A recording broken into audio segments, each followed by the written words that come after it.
नमस्कार. आरोग्य संपदामध्ये आपल्या सगळ्यांचं मनापासून स्वागत. दर महिन्याचं काहीतरी वैशिष्ट्य असतं, काहीतरी विशेष आपण ह्या महिन्यात करत असतो. त्याच अनुषंगाने हा महिना म्हणजेच ऑगस्ट महिना हा लहान मुलांच्या डोळ्यांचं आरोग्य आणि सुरक्षा यावर आपण चर्चा करणार आहोत आजच्या या कार्यक्रमात. आणि चर्चा करण्याकरता आपल्यासोबत आहेत डोळ्यांच्या शस्त्रक्रियांच्या तज्ज्ञ doctor Snehal Kokade madam. Madam नमस्कार.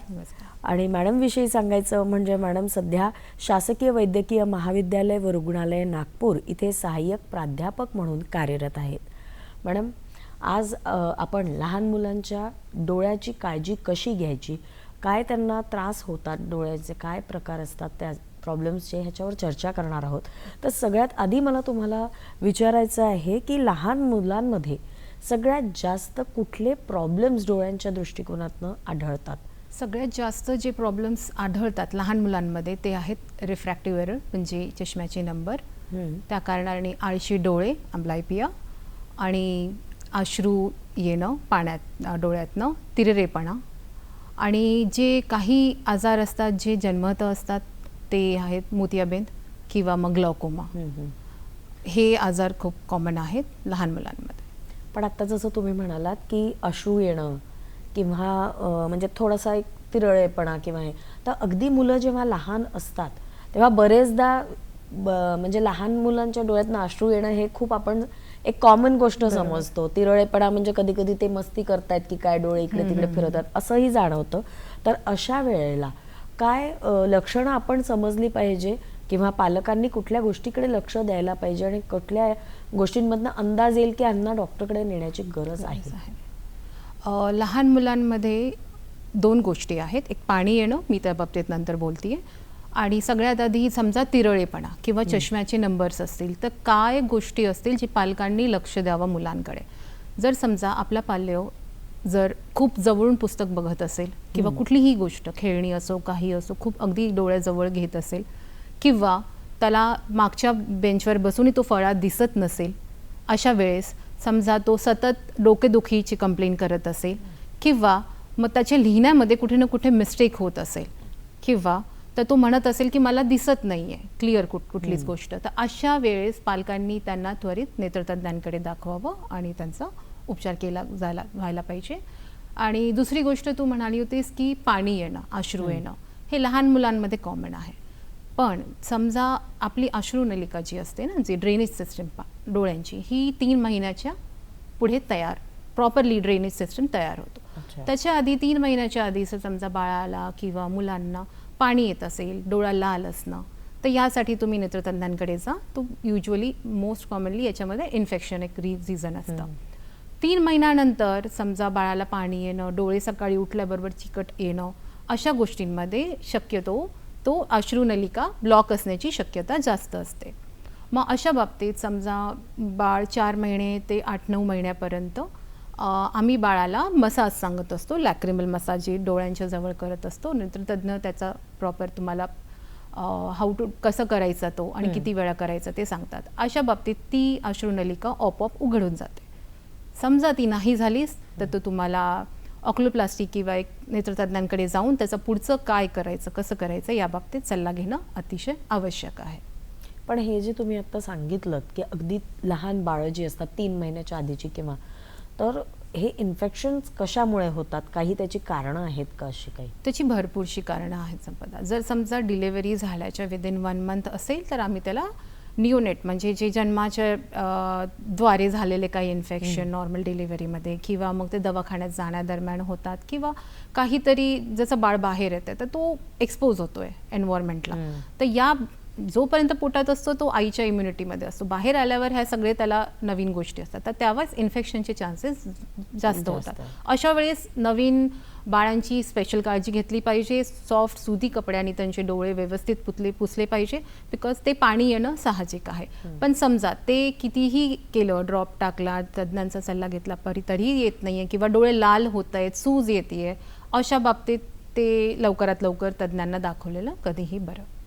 हां, म्हणजे या इन्फेक्शन्समध्ये आपण असं नाही म्हणू शकत की आईने काही विशेष काळजी घ्यायला हवी आहे.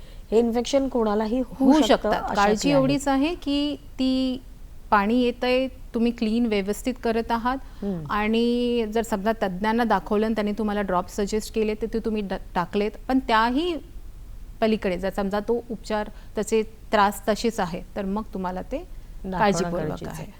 आता जसं थोड्या वेळापूर्वी तुम्ही म्हणालात की डोळे चिकट होतात, तर किती नॉर्मल आहे म्हणजे हे डोळे चिकट होणं जे लहान मुलांमध्ये आहे ते किती नॉर्मल आहे आणि कधी त्यांना आपल्याला डॉक्टरकडे नेण्याची गरज आहे किंवा शस्त्रक्रियेची गरज आहे असं आईवडिलांनी लक्षात येईल त्यांच्यात?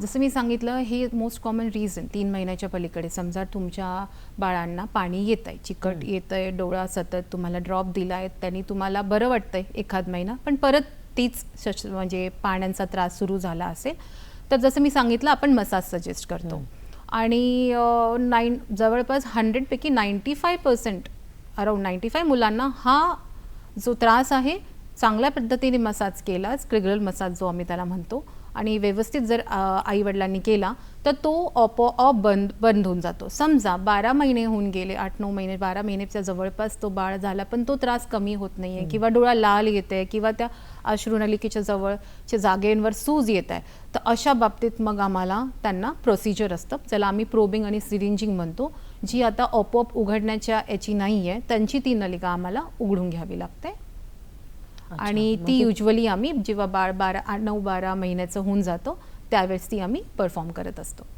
पण मग ती जी प्रोसिजर आहे ती म्हणजे शस्त्रक्रिया असते की नुसतं एक काही मेडिकेशन किंवा अशा टाईपची ट्रीटमेंट असते? नाही, ही जी आहे एक प्रोसिजर असतं ज्याला आम्ही मुलांना पूर्ण सून करूनच करतो आणि त्यात कुठल्याच प्रकारचा चिरफाड होत नाही. आम्ही बस एक प्रोब टाकून त्याची जी अश्रुनलिका आहे जी ब्लॉक झालेली आहे त्याला ओपन करण्याचा प्रयत्न करतो आणि युजली ही बऱ्यापैकी म्हणजे ऑलमोस्ट 100 पैकी म्हटलं तरी तो 98% मुलांमध्ये ही सक्सेसफुल होते पहिल्याच अटेम्प्टमध्ये. 2 ते 3% मुलं असतात ज्यांच्यात तो स्टॉप जो असतो नलिका ती कधी कधी कडक असते म्हणजे हाड वाढलं जातं आणि त्या केसेसमध्ये मग त्यांना आम्हाला रिपीट ती प्रोसिजर करावी लागते. आणि मी संपदा हे सांगू इच्छिते की जेवढ्या लवकर ते बाळ आमच्यापर्यंत येईल, जेवढ्या लवकर समजा 12 महिने होऊन गेले आणि ते जेवढ्या लवकर येईल त्याची सक्सेस रेट तेवढे चांगले.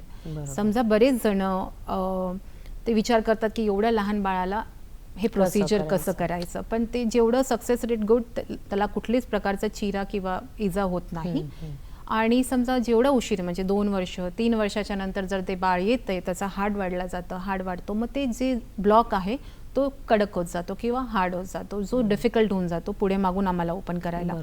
आणि प्लस समजा तो 4-5 वर्षाचा होत गेला आणि ते जोपर्यंत पेशंट आमच्यापर्यंत येईल आणि तो कडक झाला किंवा जास्त हार्ड झाला तर मग आम्हाला DCR नावाचा एक डायक्रोसिस्टोरायनोस्टॉमी म्हणून प्रोसिजर असते ती करावी लागते, जी एक प्रॉपर सर्जिकल प्रोसिजर असते. त्याच्यात इजा म्हणजे एक इन्सिजन घेऊन आम्ही प्रॉपर तो ओपनिंग करतो जे नॉर्मल नॅचरल ओपनिंगला बायपास करून करत असतो. म्हणजे एक प्रकारचं ऑपरेशनच असतो आणि जे टाळायसाठी आमचं म्हणणं असतं की जेवढ्या लवकर तुम्ही बाळांना घेऊन याल तेवढ्या लवकर ते नॅचरली आपण ओपन करू शकतो बिना सर्जरी. मुलांना त्रासही होणार नाही. करेक्ट. नाही, खूप चांगलं आहे. पण ही प्रोसिजर ज्या मुलांना करतात त्यांना काही विशेष काळजी घ्यावी लागते का पुढे या प्रोसिजर नंतर? नाही संपदा, ह्यामध्ये वेगळी काहीच नाही. आम्ही 1 महिनाभर त्यांना ड्रॉप्स देतो, अँटीबायोटिक ड्रॉप्स असतात आणि मसाज जो आपण आधी पण सांगत असतो तोच थोडक्यात तो मसाज करायचा असतो. त्याच्या व्यतिरिक्त कुठल्याच प्रकारचं वेगळी काळजी घ्यायची गरज पडत नाही. एकदा ते ओपन झालं तो लाईफ लॉंग ओपन राहतं. म्हणजे एकदा लहान वयात समजा आपल्याला लक्ष दिलं, थोडंसं आईवडिलांनी लक्ष Correct. दिलं, ही प्रोसिजर कंप्लीट केली, तर लाईफ लॉंग मग सोल्युशन आहे हे म्हणजे. आहे नक्कीच सक्सेस रेट खूप चांगले आहे त्याचे. फक्त लवकरात लवकर पाल्यांनी मुलांना डॉक्टरांकडे, तज्ज्ञांकडे घेऊन आलेलं बरं. बरं, एक आणखीन गोष्ट जी लहान मुलांमध्ये आजकाल बघितल्या जाते ती म्हणजे पापण्या गळणं. तर हे कितपत नॉर्मल आहे किंवा याला ट्रीटमेंटची काही गरज असते का? अच्छा, पापण्या खाली येणं, झुकणं, ज्याला आम्ही टोसेस म्हणतो है ना, बऱ्याच मुलांमध्ये ही जाणवते आणि ती एका डोळ्यात असू शकते किंवा दोन्ही डोळ्यांमध्ये असू शकते. जर ही लहान मुलांमध्ये असेल तर ती जन्मतः असते बऱ्याच जणांमध्ये. काही जणांमध्ये काही स्नायू वीक होतात, त्यांनी होतं. कधी कधी त्या डोळ्यांना इजा होते, त्यांनीही ते स्नायू जे पापणीचे आपले वीक होतात आणि मग ती पापणी खाली यायला लागते. मग हे कॉमन प्रॉब्लेम आहे आणि हे बऱ्याच वेळा आढळून येते लहान मुलांमध्ये. आणि यासाठी उपाय म्हटलं तर आम्हाला ती जी पापणी आहे खाली आली त्याला आम्हाला सर्जरी करून वर घेणं भाग असतो. तर ही सर्जरी जी आहे ती किती दिवसाची किंवा काय प्रोसेस असते सर्जरी म्हणजे? टोसिस सर्जरी जी आहे, जी पापण्यांसाठी आपण करतो, आम्ही ह्यात पहिले त्याला ग्रेड करतो.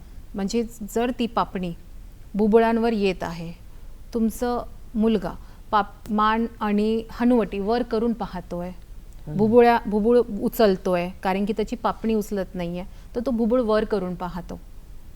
तर ते जर असेल आणि ती पापणी म्हणजे त्याच्या डोळ्यांचे जे बुबुळांची लाईन म्हणजे प्युपिलरी ॲक्सेस म्हणतो आम्ही त्याला, त्याच्या समोर आली आहे, याने काय होतं, तो त्याची दृष्टी जी आहे ती कमजोर व्हायला लागते, कुमवत लागते जर ती पापणी वर आपण नाही घेतली तर.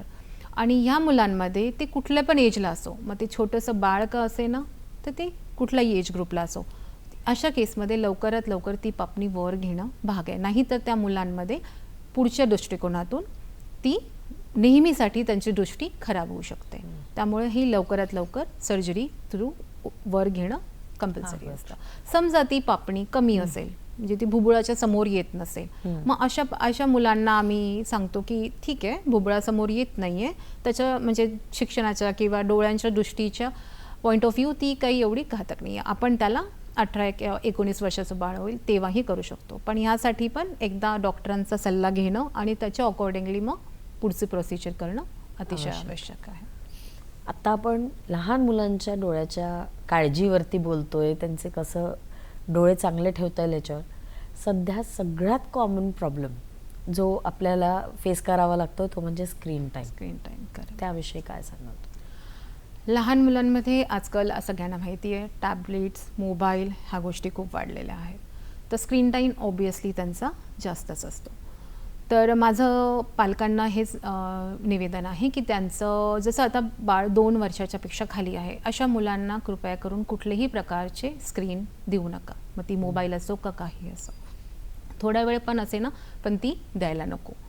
बाळ समजा जेव्हा 2 वर्षाच्या जेव्हा प्रीस्कूल एरियामध्ये असतो त्यावेळेस ते बघतात आवर्जून, तर अशा मुलांना जास्तीत जास्त 1 तास स्क्रीन टाईम असावा, त्याच्यापेक्षा जास्त नाही. आणि जर तुमची मुलं 5 वर्षापेक्षा मोठे आहेत आणि त्यांना काही कारणास्तव स्क्रीन बघणं भाग आहे, ते अभ्यासानिमित्त असो का, मग अशा मुलांमध्ये 2 तासाच्या वर ते स्क्रीन टाईम असायला नको दिवसभरातून. आणि 2 तास पण किंवा 1 तास पण आपण जी मुलांना स्क्रीन टाईम देतो आहे त्यामध्ये पण ते अंडर ऑब्झर्वेशन असले पाहिजे पाल्यांच्या. दुसरी गोष्ट, त्या स्क्रीन टाईममध्ये तो कंटिन्युअसली नसला पाहिजे screen time. It should be अर्धा तास जर झाला असेल त्यानंतर एक ब्रेक किंवा घेणं कंपल्सरी आहे. आणि तो ब्रेक म्हणजे जवळपास 30 सेकंडचा ब्रेक असू शकतो. आणि ह्या ब्रेक टाईममध्ये त्यांनी जवळची कुठलीच वस्तू न बघता दूरचं एखादं झाड, खिडकीतनं एखादी बिल्डिंग, थोडंसं ब्रेक घेणं हे अतिशय आवश्यक आहे. यांनी थोडंसं काय असे ना डोळ्यांना आराम भेटतो आणि मग परत त्यांनी त्यांचं काम सुरू करा. खूप महत्त्वाचा हा विषय आहे आणि आत्ता जो आपण मुद्दा डिस्कस करतोय तो त्याहूनही महत्त्वाचा आहे सध्या परिस्थिती बघता. पण सध्या कार्यक्रमात झाली एक छोट्याशा विश्रांतीची वेळ, तर आपण ही चर्चा पुढेच अशी सुरू ठेवूया. पण सध्या घेऊया एक विश्रांती.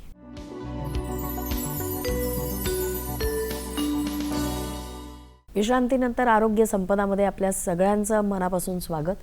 मॅम, ब्रेकवर जायच्या आधी स्क्रीन टाईम विषय तुम्ही सांगितलं, तर स्क्रीन टाईम तुम्ही सांगितलं एक फार तर फार 2 तास दिवसभरातनं असला तर, पण मला एक आणखीन विषय असा म्हणजे प्रश्न असा पडतो की त्याचा परिणाम काय होतो हा जर का मुलांना कळलं तर एखाद वेळेस मुलं स्वतःहूनही ते कमी करू शकतील.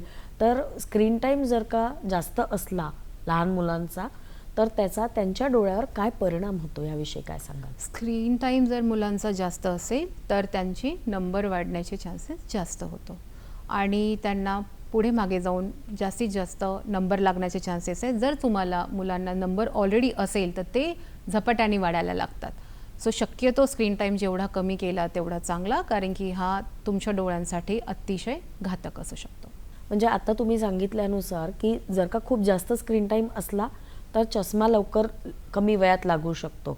तर मला एक की शाळेत जाणारी जी मुलं आहेत ज्यांना थोडी समज स्वतःला पण यायला लागते अशा मुलांनी डोळ्याची जर का काळजी घ्यायची आहे तर काय त्यांनी कुठल्या गोष्टींकडे लक्ष द्यायला हवं किंवा कुठल्या गोष्टींची काळजी घ्यायला हवी? कारण आजकाल स्क्रीन टाईम नुसता एंटरटेनमेंट नाही राहिलं आहे तर कुठेतरी एज्युकेशनला पण एक रिलेशन आलेलं आहे त्या बरोबर. गोष्टीचं. तर त्या दृष्टीने त्या दृष्टिकोनातून जर समजा स्क्रीन टाईम त्यांना आहेच भाग आहे, तो त्यांच्या एज्युकेशनचा पार्ट आहे, तर अशा केसमध्ये त्यांनी काळजी घ्यावी की त्यांनी जो स्क्रीन टाईम जसं मी सांगितल्याप्रमाणे एव्हरी हाफ अवर त्यांनी तो ब्रेक घेतलाच हवा.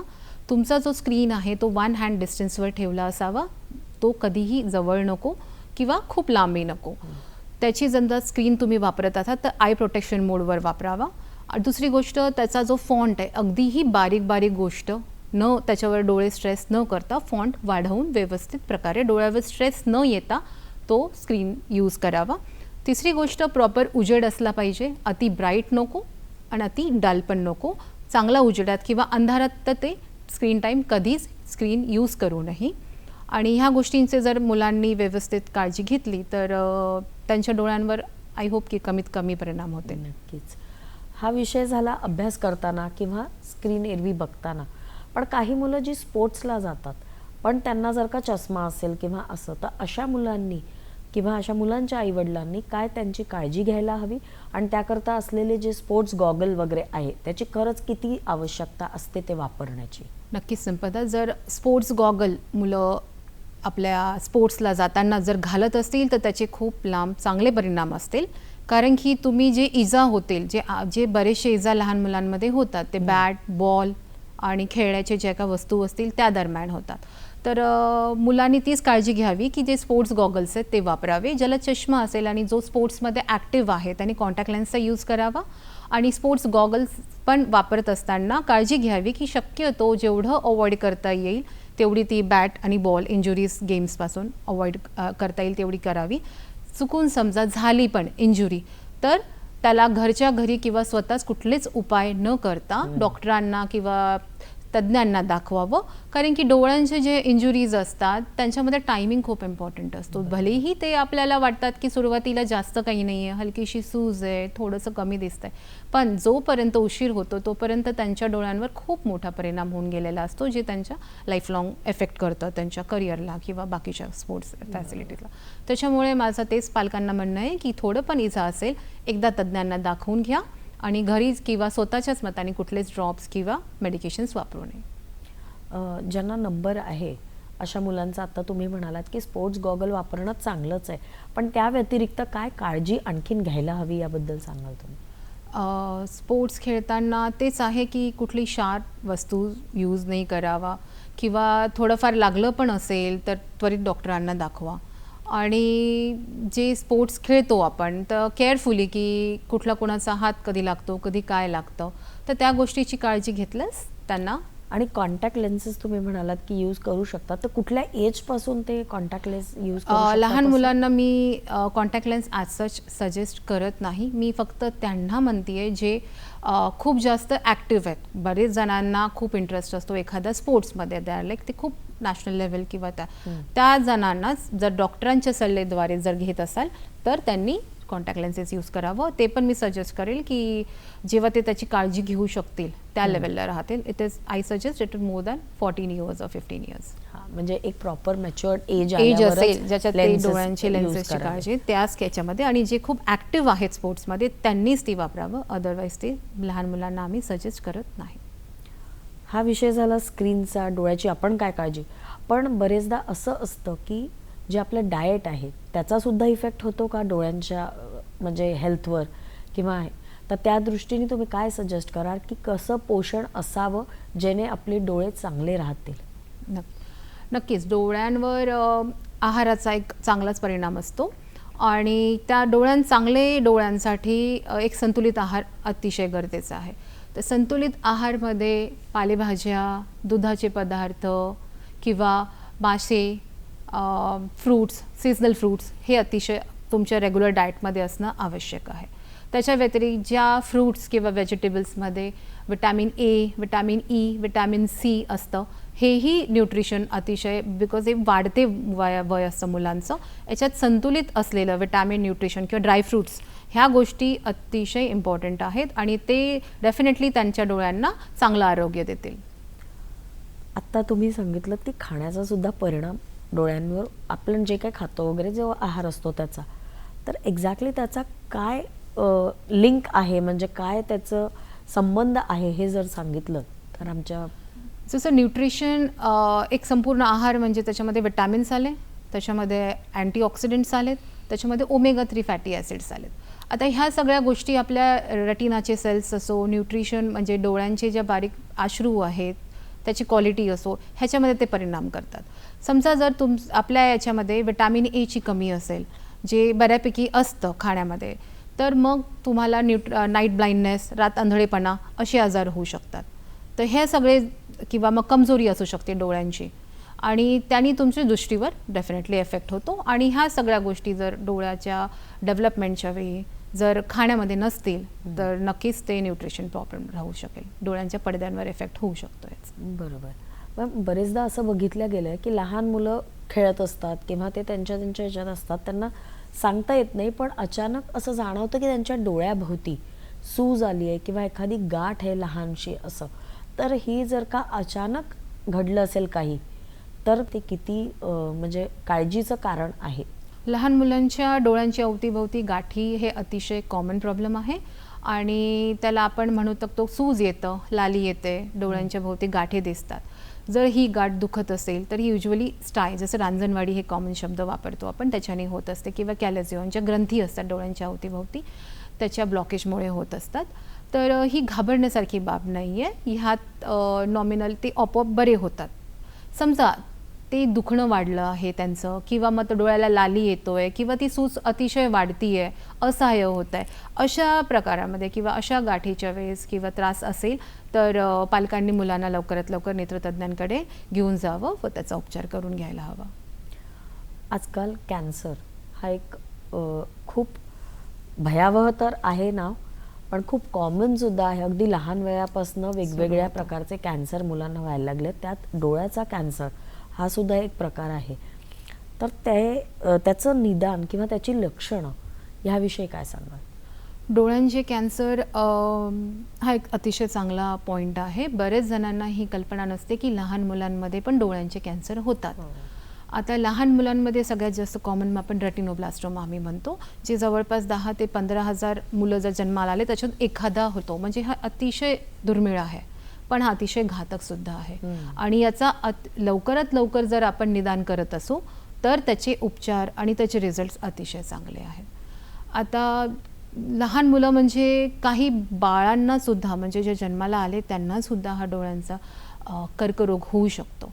जर आपल्याला याचं लक्षणं जे आहेत ते बघायचे राहिले तर जेव्हा फोटो काढतो आपण लहान मुलांचे, ते एक पांढराचा रिफ्लेक्स येतो किंवा व्हाईटिश आपल्याला डोळा पांढरा दिसायला लागतो.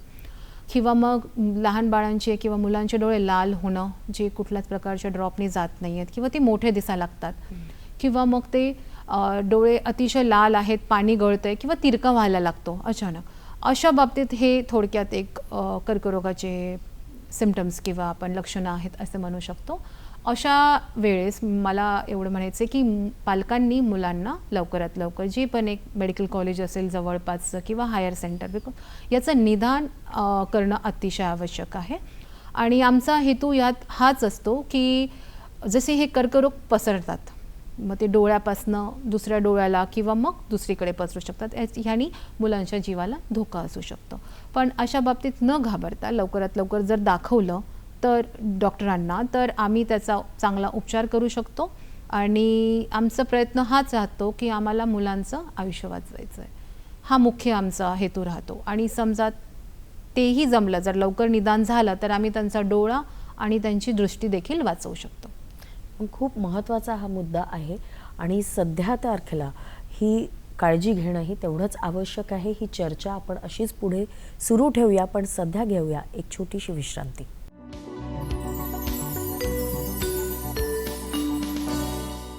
विश्रांतीनंतर आरोग्य संपदामध्ये आपल्या सगळ्यांचं स्वागत. मुलांच्या डोळ्यांचं आरोग्य आणि सुरक्षा या विषयावर आपण चर्चा करतो आहोत नेत्ररोग तज्ज्ञ डॉक्टर स्नेहल कोकोडे मॅडम यांच्याबरोबर. मॅडम, ब्रेकवर जायच्या आधी तुम्ही लहान मुलांच्या डोळ्यात होणारा कॅन्सर याविषयी माहिती दिली. तर मला हे विचारायचं आहे की हा जो कॅन्सर आहे त्याचे काही प्रकार असतात का लहान मुलांमध्ये? हो, नक्कीच. कॅन्सरचे भरपूर प्रकार असतात. ते स्नायूंची असू शकतात, ते रेटिनाचे सेल्सचे असू शकतात, मांसपेशींचे असू शकतात. तर ह्याच्यात भरपूर प्रकार असतात. त्याच्यातला एक कॉमन आपण जो डिस्कस केला होता तो आहे रेटिनोब्लास्टोमा. आणि त्या व्यतिरिक्त भरपूर जे प्रकार असतात तर त्यांची काय ट्रीटमेंट असते, काय प्रोसेस असते ह्या जर लहान मुलांना कॅन्सर झाला असेल डोळ्याचा तर? लहान मुलांच्या कॅन्सरमध्ये जसं रेटिनोब्लास्टोमा आपण एक कन्सिडर करूया, तर या बाबतीत जर समजा तो लवकरात लवकर निदान झाला आणि तो गाठ छोटी आहे, डोळ्यातली गाठ आहे आणि लहानशी आहे, तर त्याला आपण लेझर देतो आणि किमोथेरपी देतो आणि त्याने ती बरी होऊ शकते. आणि या जर आधीच निदान झाला असेल तर त्यात आपण त्याचा डोळे आणि त्याची दृष्टी दोन्हीही वाचवू शकतो. जर समजा त्याचा निदान थोडासा लेट झाला, गाठ मोठी असेल, तर त्या बाबतीत आपल्याला त्याचे स्टेजेस असतात. मग समजा ती गाठ कुठपर्यंत वाढली आहे ते आम्ही बघतो आणि त्याच्या अकॉर्डिंगली त्याला किमोथेरपी, न्यू एडजंट किमोथेरपी, किंवा ती खूप जास्त मोठी डोळ्यांच्या बाहेर जर जायला आली असेल तर त्या बाबतीत मग आम्हाला डोळा काढण्याशिवाय दुसरा पर्याय उरत नाही. तर कारण की आम्हाला त्याचा जीव वाचवणं महत्त्वाचं असतं. मग अशा बाबतीत आम्ही तो डोळा काढून टाकतो आणि मग त्यांना पुढच्या त्यांच्या रिपोर्ट्सच्या अकॉर्डिंगली त्यांना किमो, रेडिएशन अशा गोष्टी ट्रीटमेंट म्हणून देत असतो. आता तुम्ही म्हणालात की गाठ जर लहान असेल आणि लवकर निदान झालं, पण लहान मुलांच्या डोळ्याच्या भोवती गाठ हे खूप कॉमन आहे, तर कसं कळेल पेरेंट्सला किंवा पालकांना, हे कसं लक्षात यावं की ही जी गाठ आहे ही जरा वेगळी वाटते किंवा ही कॅन्सरस असू शकते, हे कशावरनं लक्षात येईल? पालकांना हेच निवेदन असेल की त्यांना जर लहान आपल्या मुलाचे डोळे एका डोळ्यापेक्षा वेगळे, दुसरा डोळा वेगळा वाटत असेल, एक डोळा तिरका चालला असेल किंवा त्याच्यामध्ये पांढराचा, जसं मी सांगितलं फोटो काढताना पांढराचा रिफ्लेक्स येणं, ही जेव्हा गाठ आतमध्येच असते ना, ही त्यावेळेसच ती निदान होऊ शकते. आणि ती पांढरी लाल होणे, डोळ्याला पाणी येणं किंवा डोळा खूप मोठा भोवळ दिसणं, हे लक्षणं जे असतील, हे जाणवले असतील तर त्यांनी लवकरात लवकर जर तज्ज्ञांना दाखवलं तर तो आपण निदान करू शकतो.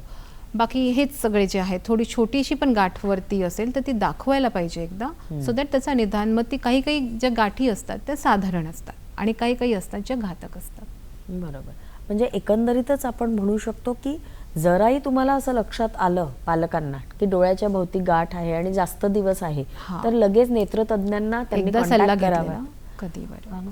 आणि एक आणखीन गोष्ट म्हणजे की आत्ता ट्रीटमेंटच्या ह्याच्यात तुम्ही म्हणालात कधी होऊ नये, पण असं घडलं तर डोळा काढावा लागतो. आता लहान मुलांच्या याच्यात इतक्या लहान वयात जर डोळा काढायची वेळ येते तर अशा वेळेला आईवडिलांना एक वेगळी आणखीन काळजी असते की पुढे कसं होणार, तर त्यावर तुम्ही काय सांगाल? समजा अशी वेळ आलीच की ज्यात ट्यूमर बऱ्यापैकी पसरलेलं असेल आणि आम्हाला डोळा काढण्याशिवाय दुसऱ्या पर्याय उरत नाही, अशा वेळेस आम्ही तो डोळा, ज्याला इन्युक्लेशन असं प्रोसिजर म्हणतो आम्ही, तो डोळा काढण्यात येतो आणि ती जागा आम्ही रिकामीने त्याच्यात एक इम्प्लांट टाकत असतो. आणि ह्यानंतर तो इम्प्लांट हील झाला की मग त्याच्यानंतर आम्ही त्याच्यावर प्रोस्थेटिक आय, म्हणजे जो एक आर्टिफिशियल डोळा असतो, म्हणजे जो आईवडिलांना टेन्शन असतं की कसं दिसेल, लहान मुलांमध्ये शाळांमध्ये त्याला त्रास होईल, तर तसं काळजी करायची काहीच गरज नाही. सध्या एवढे डेव्हलप प्रोस्थेटिक आयज आहेत जे आपण लावू शकतात, जे इझी टू विअर आहे, त्याच्यामध्ये कुठलीच प्रकारची कॉम्प्लिकेटेड प्रोसिजर नाही आहे. ती लावली तर तो मुलगा 4 चौघांमध्ये अगदी नॉर्मल दिसून येईल आणि कोणाच्या लक्षातही येणार नाही की त्याचा डोळा आपण काही कारणास्तव काढलेला आहे. आणि कुठेतरी जाऊन त्यांच्या कॉन्फिडन्ससाठी, पुढच्या याच्यासाठी ते अतिशय गरजेचं आहे आणि ते आम्ही कस्टमाइज प्रोस्थेटिक आय बसवून देत असतो. अच्छा. आणखीन एक गोष्ट की प्रीमॅच्युअर बेबीज बरेच होतात आजकाल, बरेचदा असं होतं.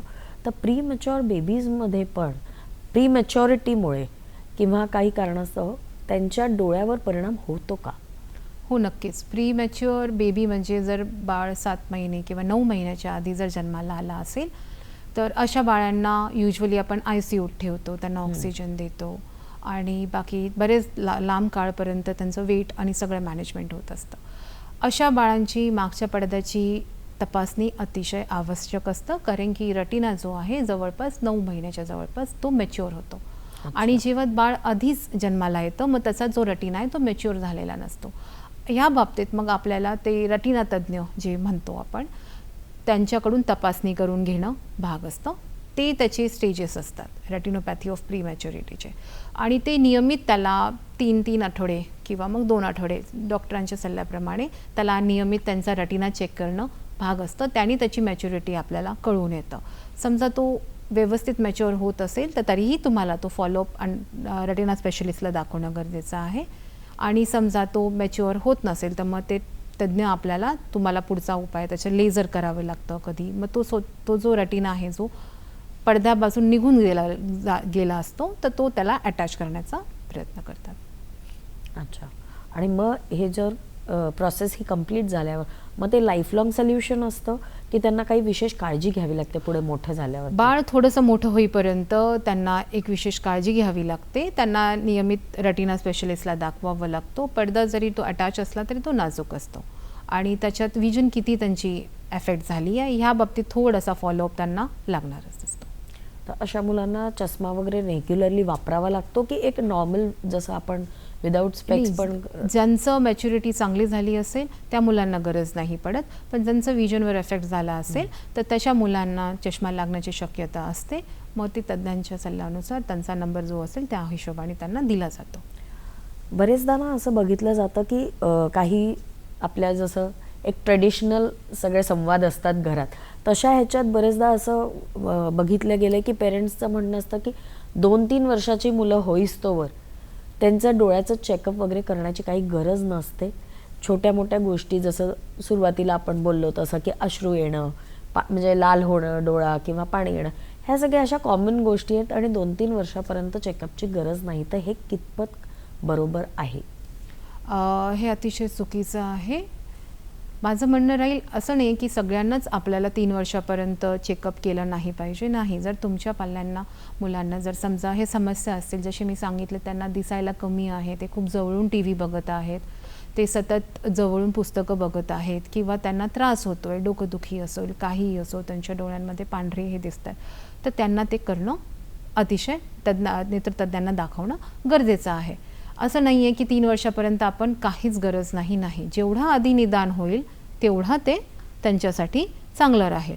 आणि समजा 3 वर्षाच्या नंतर पण आपण त्यांना जसं प्री स्कूल एज ग्रुप आहे, जेव्हा मुलं शाळेत जाणार आहेत त्याच्या आधी एकदा चेकअप करणं भागच आहे. ज्या मुलांना चष्म्याचा जसं 5 वर्षानंतर तरीही एकदा चेकअप केलं पाहिजे आणि जेव्हा मुलं 7 वर्षाची होतात त्याही वेळेस एकदा चेकअप केलं पाहिजे.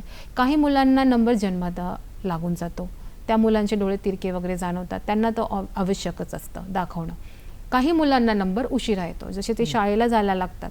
लहान मुलं असल्यामुळे ते तुम्हाला सांगणार नाहीत की त्यांना काय दिसतंय आणि काय नाही, त्यांना नॉर्मल अबनॉर्मल नाही कळत. मग अशा मुलांना जर समजा तुम्हाला जाणवलं आहे की टीचर सांगत आहे आणि यांच्या लक्षात येत नाही आहे किंवा आपले मुलं काही गोष्ट सांगितलीच एखादी वस्तू तर त्याला काहीतरी तुम्हाला जाणवत आहे की याला डोळ्यांमध्ये काहीतरी प्रॉब्लेम होत आहे, अशा मुलांना आवर्जून नेत्रतज्ञांकडे दाखवून नंबर चेक केलेला गरजेचं आहे. 5 वर्ष 7 वर्ष आणि एकदा 10 वर्षालाही त्यांनी चेकअप करणं गरजेचं आहे. या ग्रोथच्या दरम्यानच नंबर युजली येतात आणि ते डिटेक्ट होत नाहीत आणि त्याचा परिणाम लांबपर्यंत दिसून येतो.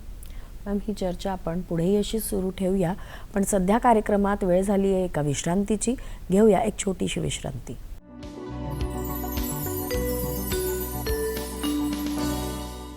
विश्रांतीनंतर आरोग्य संपदामध्ये पुन्हा एकदा सगळ्यांचं स्वागत. मॅम, ब्रेकवर जायच्या आधी तुम्ही सांगितलं की लहान मुलांचे चेकअप्स आणि हे डोळ्याचं करायला हवं. तर एक आणखीन गोष्ट जी आली माझ्या डोक्यात ती म्हणजे की पहिली डोळ्यांची तपासणी लहान मुलांची कधी करावी ते तुम्ही सांगितलं इंटरव्हल्स आणि, पण जेव्हा मुलं शाळेत जायला लागतात तर रेग्युलरली डोळ्यांचं चेकअप वगैरे करणं गरजेचं असतं का, आणि ते कधी कधी करायला हवं जर गरजेचं असेल तर? जसं मी सांगितली, पहिली तपासणी जन्मतः एक झालीच पाहिजे सगळ्याच मुलांची. काही आजार जे असतात जसं मी सांगितल्याप्रमाणे एक जी झाली जन्मतः तर ती बरी असते. दुसरं म्हणजे जसं मी सांगितलं होतं की मुलं शाळेत जाण्याआधी एकदा चेकअप व्हायलाच हवं, कारण मुलांना नॉर्मल अबनॉर्मल नाही माहिती. जसं 3 ते 4 वर्ष प्री स्कूल ते स्कूल एज, नर्सरी एज ग्रुपमध्ये, तेव्हा एकदा त्यांची तपासणी झाली पाहिजे.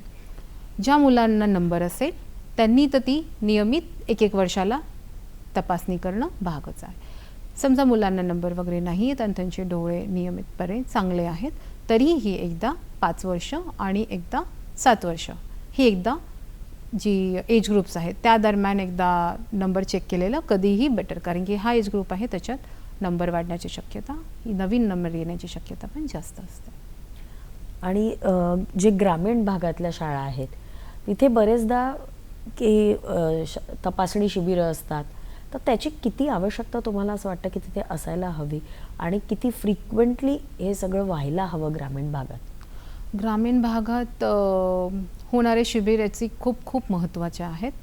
याचं महत्त्व म्हणजे एकतर तुमचं जे डोळे आहेत लहान मुलांचे, त्यांना जर काही आजार असतील किंवा नंबर असतील किंवा जे पण रिफ्रॅक्टिव्ह एरर्स असतील, हे आपण त्यांचे कमी वयात पकडू शकतो. म्हणजे जे पण असेल त्याला आपल्याला कमी वयात त्यांना कॅच करू शकतो. जर ते कमी वयात आपण निदानात आणले तर त्यांचे उपचारही तेवढंच लवकर करण्यात येऊ शकतो. प्लस त्यांची डेव्हलपमेंट. आता मग जसं आता डोळे आहे तुमच्या शिक्षणाचे संबंध, डोळे चांगले राहतील तर शिक्षण चांगलं होईल. त्याच हिशोबाने लॉंग टर्मच्या दृष्टिकोनातून जर जेवढ्या लवकर आपण ते निदान केलं आहे, मग त्याच्यात वेगळे वेगळे प्रकारचे, आता ग्रामीण भागात युजली आपल्यासारखे नेत्रतज्ञ सगळीकडेच अवेलेबल नसतात.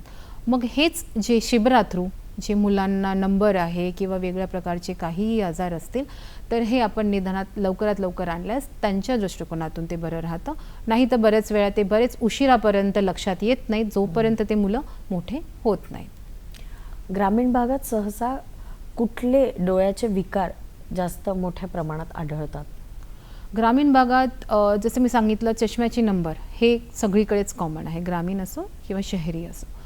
दुसरी गोष्ट आहे, लहान मुलांमध्ये ॲलर्जी जी आहे लहान मुलांची, ते डोळे खाजवणे, सतत कुठल्या तरी केमिकल्सच्या किंवा धूळ मातीच्या कॉन्टॅक्टमध्ये आल्यामुळे जे होतात, आणि हे ॲलर्जिक जे रिॲक्शन्स असतात ह्या खूप जास्त कॉमन आहेत लहान मुलांचे ग्रामीण भागात.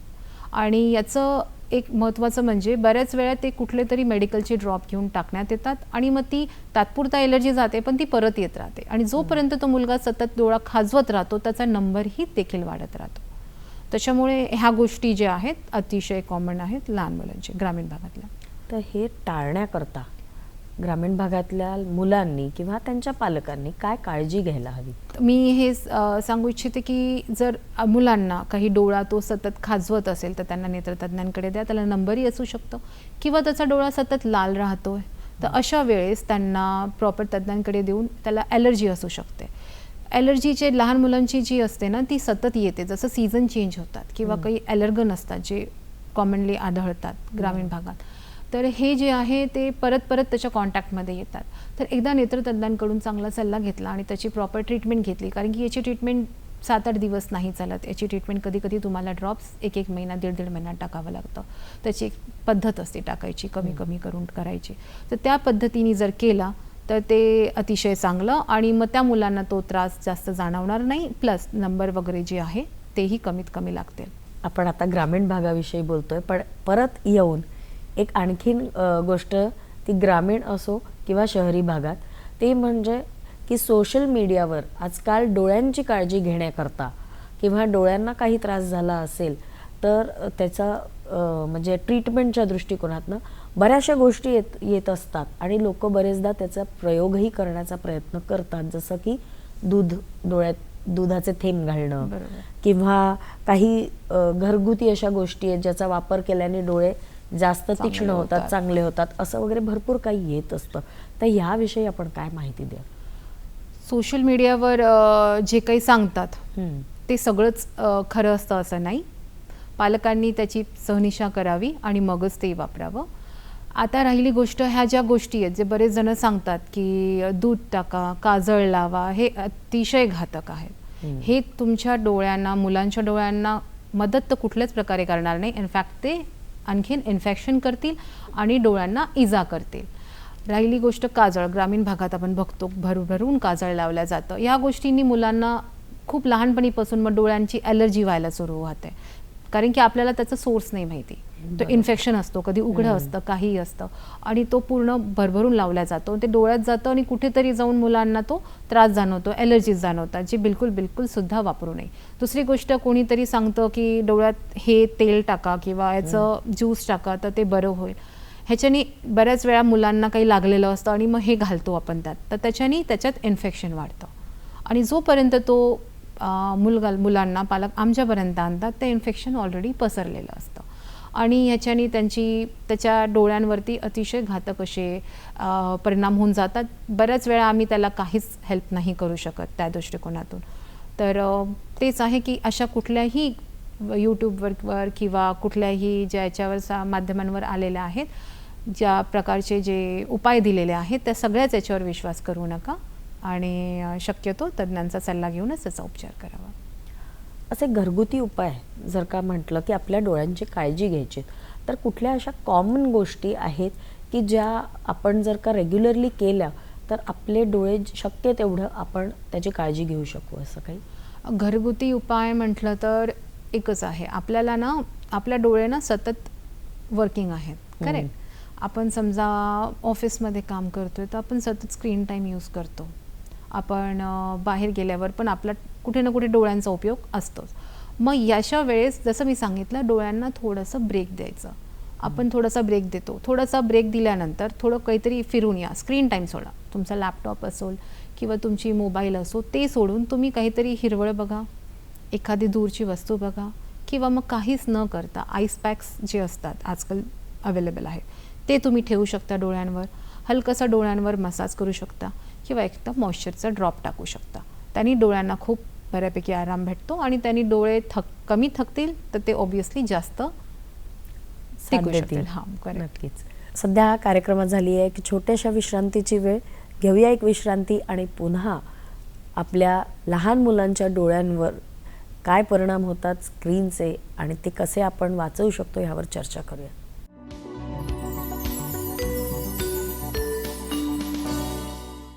विश्रांतीनंतर आरोग्य संपदामध्ये आपल्या सगळ्यांचं मनापासून स्वागत. मग ब्रेकवर जायच्या आधी तुम्ही सांगितलं डोळ्यांची काळजी कशी घ्यायची आणि काय आहार त्या दृष्टिकोनातून असायला हवा. पण आपण ग्रामीण भागाविषयी बोलत होतो, तिथनं आता शहराकडे येऊया. आणि शहर म्हणा किंवा ग्रामीण, लहान मुलांमध्ये कुठल्या इंजुरीज कॉमनली आढळतात आणि त्याची काय ट्रीटमेंट असते? लहान मुलांमध्ये संपदा खूप जास्त प्रमाणात इंजुरीज म्हटलं तर कॉर्नियल इंजुरीज होतात किंवा लीड रिलेटेड टिअर्स होतात. बऱ्याच वेळा काय होतं, आपण नोटीस करतो जे शार्प ऑब्जेक्ट्स असतात जसे कैची, पेन्सिल, कुठली तरी खेळणी, तार, ह्या मुलांमध्ये खूप आहे. ते काहीतरी खेळायला जातात आणि ते त्यांच्या डोळ्यात लागली जाते. दिसताना ती छोटीशी दिसते, बट ती डोळ्यांना अतिशय खोल प्रमाणात घातक ठरते. त्याच्यामध्ये त्यांचं भुबुळ फाटू शकतं, त्यांची पापणी फाटू शकते, त्यांचे मागचा पडदा देखील फाटू शकतो. या लेवलपर्यंत त्या इंजुरी होऊ शकतात. त्याच्यामुळे माझं एक पालकांना म्हणणं राहील की जेव्हा कधी तुम्ही मुलांना अशा वस्तू दिलेल्या आहेत, जे पण प्रोजेक्ट रिलेटेड असो किंवा खेळायसाठी दिल्या आहेत, मोठ्यांच्या देखरेखीखालीच नेहमी व्हायला हवं आणि त्यांची अतिशय काळजी घ्या.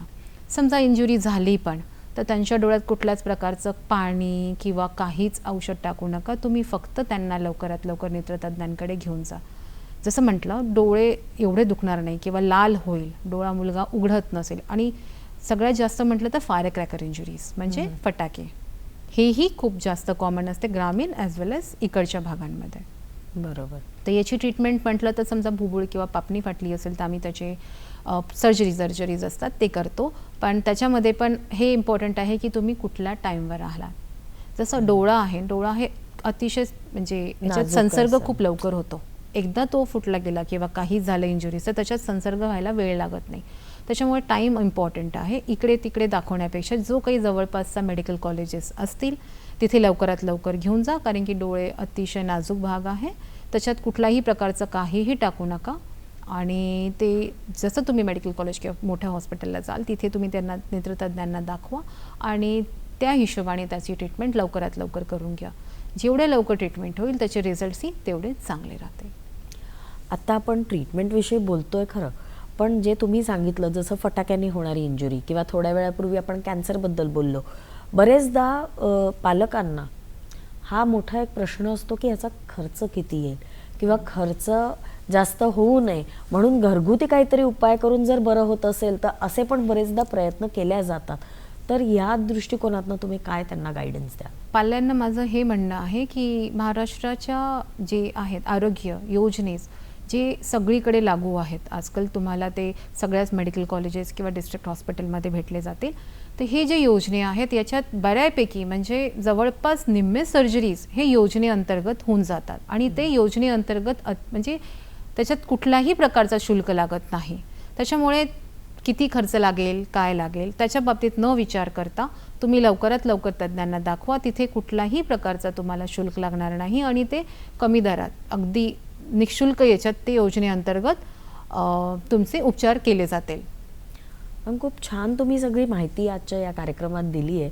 आणि जाता जाता जर का एखादा संदेश आमच्या दर्शकांकरता द्यायचा झाला लहान मुलांच्या डोळ्याच्या काळजीबाबत, तर काय संदेश द्याल तुम्ही? थोडक्यात मी हेच सांगेल की जसं आजचं जग आहे तर या जगात स्क्रीन टाईम वाढला आहे मुलांचा, तर थोडक्यात मुलांकडे लक्ष द्या. स्क्रीन टाईम त्यांचा जेवढा कमी होत असेल तेवढा करा. त्यांची नियमित डोळ्यांची चेकअप करून घ्या. तुमच्या मुलाला त्रास असो नसो पण एक रेग्युलर चेकअप केलेलं कधीही महत्त्वाचं. नंबर कुठल्या एजला लागेल हे आपल्या हातात नाही आहे, पण तो लागला असेल तर तो लवकरात लवकर निदान करून त्याचा उपचार केलेला कधीही बेटर. आणि दुसरी गोष्ट, कुठल्याही इजा झाली असेल, डोळ्यांना काही लागलं असेल तर त्याच्यात आपल्याच मनाने कुठलाही ड्रॉप किंवा कुठले सांगितल्याप्रमाणे कुणाचा सल्ला न घेता आपल्या याच्याने जर उपचार घेतला तर ते चुकीचं ठरेल. तज्ज्ञांच्या हिशोबाने उपचार घ्या तर त्याची व्यवस्थित काळजी घेतली जाईल.